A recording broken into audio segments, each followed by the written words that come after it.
कहते हैं कि जैसा कर्म करोगे उसका फल आपको स्वर्ग लोक में मिलेगा।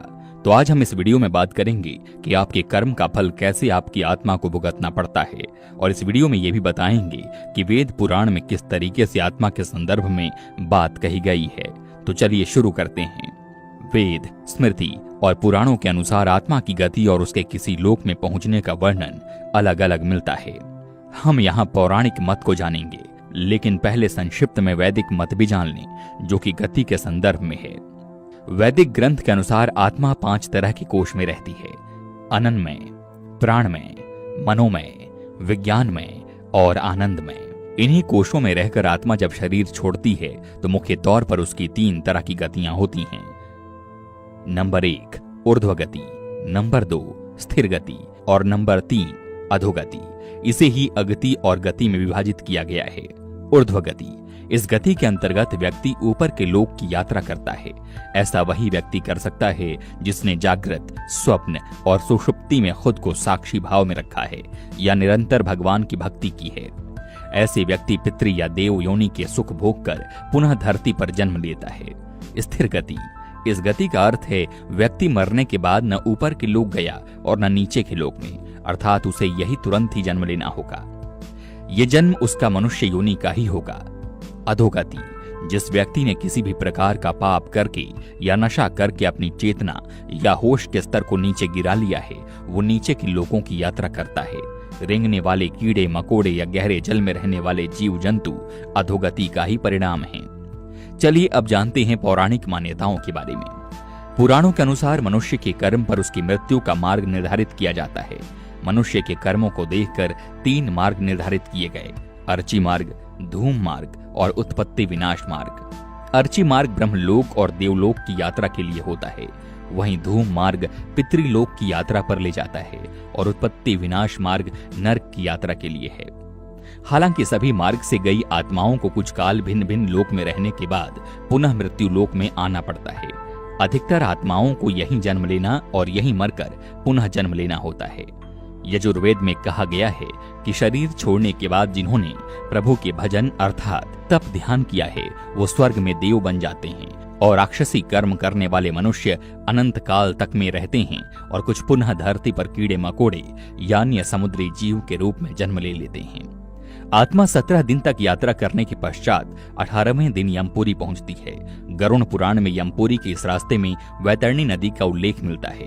वैतरणी नदी विष्ठा और रक्त से भरी हुई है। जिसने गाय को दान किया है वो इस वैतरणी नदी को आसानी से पार कर यमलोक पहुंच जाता है, अन्यथा इस नदी में वे डूबते रहते हैं और यमदूत उन्हें निकालकर धक्का देते रहते हैं। यमपुरी पहुंचने के बाद आत्मा पुष्पोदका नामक एक और नदी के पास पहुंच जाती है, जिसका जल स्वच्छ होता है और जिसमें कमल के फूल खिले रहते हैं। इसी नदी के किनारे छायादार बड़ का एक वृक्ष है, जहां आत्मा थोड़ी देर विश्राम करती है।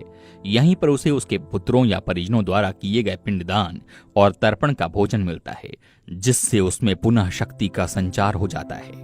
यमलोक में मुख्य द्वार होते हैं। दक्षिण के द्वार से पापियों का प्रवेश होता है, पश्चिम द्वार से जीवों का प्रवेश होता है, उत्तर दिशा से उन मनुष्यों का प्रवेश होता है जिन्होंने माता पिता की खूब सेवा की है और अच्छे कर्म किए, और पूर्व द्वार से उन्हीं लोगों का प्रवेश होता है जो योगी, ऋषि, सिद्ध और संबुद्ध होता है। इसे स्वर्ग का द्वार कहते हैं। इस द्वार में प्रवेश करते ही आत्मा का गंधर्व, देव, अप्सराएं स्वागत करती हैं। आत्माओं के मरने की दिशा उसके कर्म और मरने की तिथि अनुसार तय होती है। जैसे कृष्ण पक्ष में देह छोड़ दी है तो उस काल में दक्षिण और उसके पास के द्वार खुले होते हैं, लेकिन यदि शुक्ल में देह छोड़ी है तो उत्तर और उसके आसपास के द्वार खुले होते हैं। लेकिन तब कोई नियम काम नहीं करता जबकि व्यक्ति पाप से भरा हो। शुक्ल में मरकर भी वह दक्षिण दिशा में गमन करता है। इसके अलावा उत्तरायण और दक्षिणायन का सबसे ज्यादा महत्व होता है।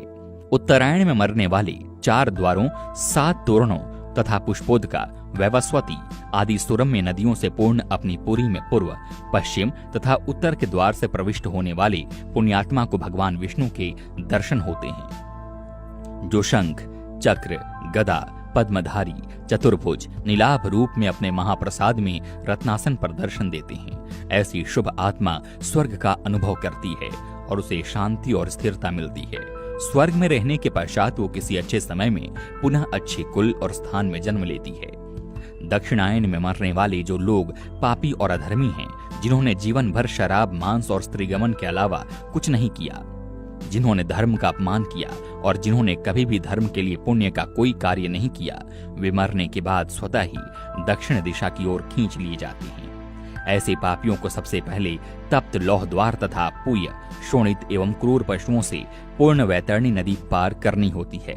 नदी पार करने के बाद दक्षिण द्वार से भीतर आने पर वे अत्यंत विस्तीर्ण सरोवरों के समान नेत्र वाले, धूम्रवर्ण, प्रलय मेघ के समान गर्जन करने वाले, ज्वालामय रोमधारी, बड़े तीक्ष्ण प्रज्वलित दंतयुक्त, संडसी जैसे नखों वाले, चर्म वस्त्रधारी, कुटिल भ्रिकुटी भयंकरतम वेश में यमराज को देखते हैं।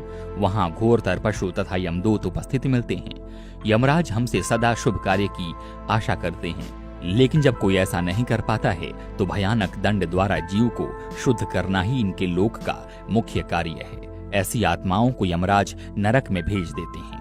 अगर आपको वीडियो अच्छी लगी तो चैनल को सब्सक्राइब कीजिएगा और इस वीडियो को ज्यादा से ज्यादा लोगों को शेयर करिएगा, जिससे लोगों को अच्छे कर्म करने के लिए प्रोत्साहन मिले। मिलते हैं नेक्स्ट वीडियो में, तब तक के लिए नमस्कार।